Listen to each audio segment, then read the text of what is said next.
So here is the chart from the previous slide in table form from the ACSM guidelines book. So table 2.2, if you need to look at that in more detail, but read that fine print under the table where it says about the non-disclosure of a risk factor. So it should be counted except for pre-diabetes, and how you would count pre-diabetes.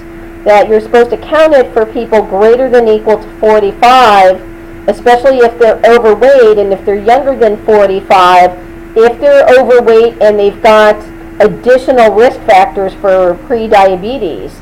So it's very interesting, especially with risk factors such as dyslipidemia. The average total cholesterol in the U.S. is 200, so the average person on the street would be considered high. So yes, if you don't know it, then they say you should count it. On the test, I will be very specific and I will give you the information that you need, but in real life and on the certification exam, it should be counted. Here is a decision tree. This is figure 2.3 from the ACSM guidelines list. So this is what they call the risk classification model. So look through the medical history, look through the information that you have on the client, and you've got to make this decision. Do they have known cardiac, pulmonary, or metabolic disease? And note, if you look on the chart, it says metabolic disease includes diabetes, kidney, liver disease, also includes thyroid disease.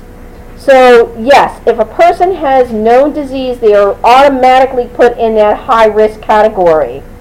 So, and then so that's an easy one. And then if they don't, do they have major signs and symptoms suggestive of cardiac, pulmonary, metabolic disease? So if you look at the items that we reviewed a few slides back, do they have any of those? Are they getting chest pain? Well, yes, then they probably have signs and symptoms. Those are people who are going to be high risk. If not, no. Then you go to the number of risk factors. How many of these risk factors do they have? So check for the positive. So again, positive doesn't mean good. So sum the positive, check to see if they've got the negative risk factor of HDL greater than 60, and then get a net risk factor. So that way, if you look at the number of risk factors after all that, after you sum the positive and check for the negative, if they've got 2 or more, they are considered moderate risk. So remember, people can have 3, 4, maybe 5 risk factors. So they can have family history, they can have hypertension, they can be inactive, they could be over, a man over 45 years old. So they're still moderate risk because they don't have known disease. So that's an important distinction.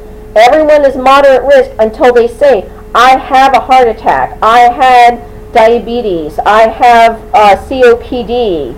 So you have to remember, lots of risk factors does not mean high risk. Yes, your risk does go up dramatically the more risk factors you add, but high risk is only for those people with known disease.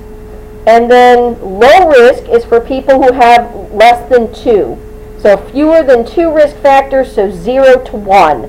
So that's young, healthy people for the most part. So 0 to 1 when you look at the total positive, and then take out the total cholesterol greater than or equal to 60.